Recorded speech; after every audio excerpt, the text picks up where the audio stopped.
Selamat pagi siswa hebat kelas 6 yang selalu Bu Ika banggakan. Semoga hari kalian menyenangkan. Salam sehat, salam semangat belajar. Kembali lagi bersama Bu Ika. Kali ini kita akan membahas tema 4 globalisasi, subtema 2 globalisasi dan manfaatnya pembelajaran 6. Tujuan belajar kita pada pertemuan kali ini yang pertama menemukan informasi penting menggunakan kosakata baku dan kalimat efektif. Yang kedua bangga menggunakan produk buatan dalam negeri.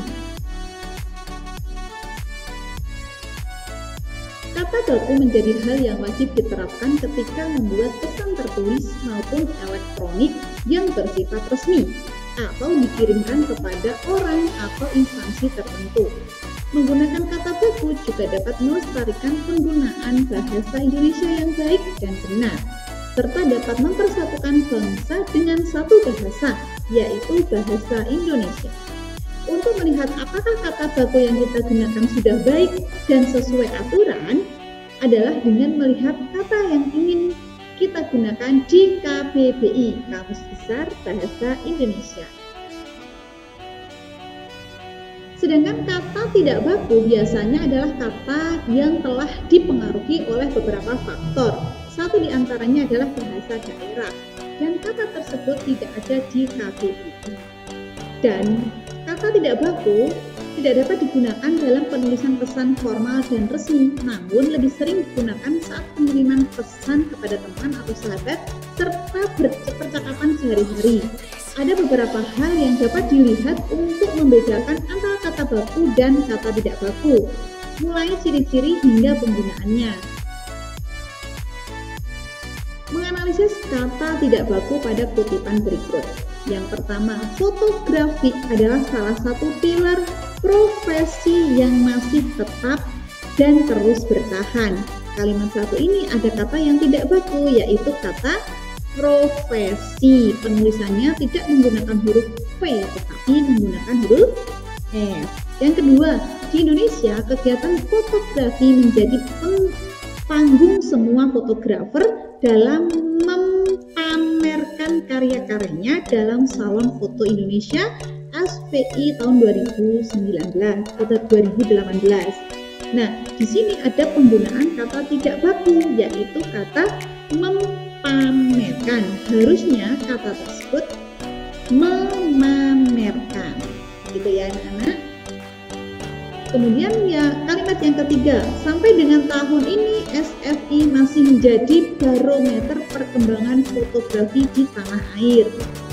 Semuanya baku. Kemudian yang keempat, para fotografer menyambut antusias meskipun kegiatan ini tidak memberikan hadiah materi seperti lomba foto yang lain. Ada kata yang tidak baku ya, kata antusias, harusnya antusias. Kemudian yang kelima, tahun ini pelaksanaan SPI dilakukan oleh kelompok fotografi amatir dari Jakarta. Semuanya menggunakan kata baku. Kemudian mereka mencari ketenangan sambil menyalurkan hobi mancing. Itu mereka lakukan daripada nganggur di rumah. Nah, itu adalah bahasa lisan ya, bukan bahasa tulisan. Dari kalimat tersebut terdapat kata tidak baku, yaitu mancing dan nganggur. Gitu. Pembenarannya yaitu memancing dan menganggur. Kalimat bercetak miring agar menjadi sebuah kalimat yang baku dan efektif menjadi seperti ini. Mereka mencari ketenangan sambil menyalurkan hobi memancing. Kegiatan itu mereka lakukan daripada menganggur di rumah. Kalau sudah menggunakan kata baku semua menjadi kalimat yang efektif. Kalau ada salah satu yang tidak menggunakan kata baku, maka kalimatnya jadi tidak efektif. Kemudian kita lihat perbedaannya. Mereka mencari ketenangan sambil menyalurkan hobi mancing. Itu mereka lakukan daripada nganggur di rumah. Belum betul kalau ditulis ya. Sedangkan kalau ditulis jadinya seperti ini yang harusnya.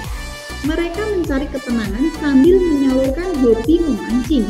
Kegiatan itu mereka lakukan daripada menganggur di rumah. Bangga menggunakan barang buatan dalam negeri. Mencintai tanah air merupakan kewajiban setiap warga negara. Mencintai tanah air dapat diwujudkan dalam berbagai hal, salah satunya dengan bangga menggunakan barang buatan dalam negeri. Saat ini, sebagian besar produsen dalam negeri sudah mampu menghasilkan barang berkualitas yang memiliki daya saing dunia. Beberapa barang buatan dalam negeri juga ada yang dikenal hingga mancanegara atau tingkat dunia, misalnya batik dan kain ulos. Manfaat menggunakan barang buatan dalam negeri: yang pertama, memupuk rasa cinta tanah air. Yang kedua, memajukan industri dan produsen dalam negeri. Yang ketiga, mensejahterakan produsen dan para pegawainya. Yang keempat, mendorong perkembangan pembangunan nasional dalam bidang perekonomian. Yang kelima, ikut melestarikan dan mengenalkan barang buatan dalam negeri pada dunia. Yang keenam, membantu mematenkan barang buatan dalam negeri sebagai barang asli Indonesia. Nah, anak-anak, berikut adalah contoh batik yang sudah terkenal hingga mancanegara atau dunia. Mereka kreasikan menjadi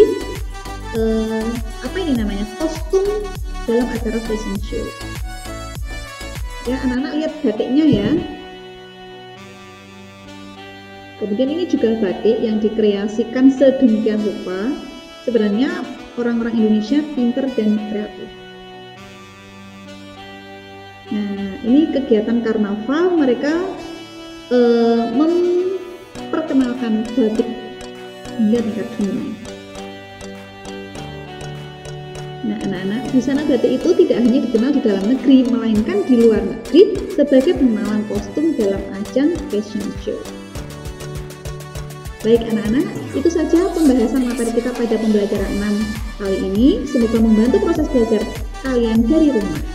Terima kasih, sampai jumpa. Salam sehat dan salam semangat belajar. Wassalamualaikum warahmatullahi wabarakatuh.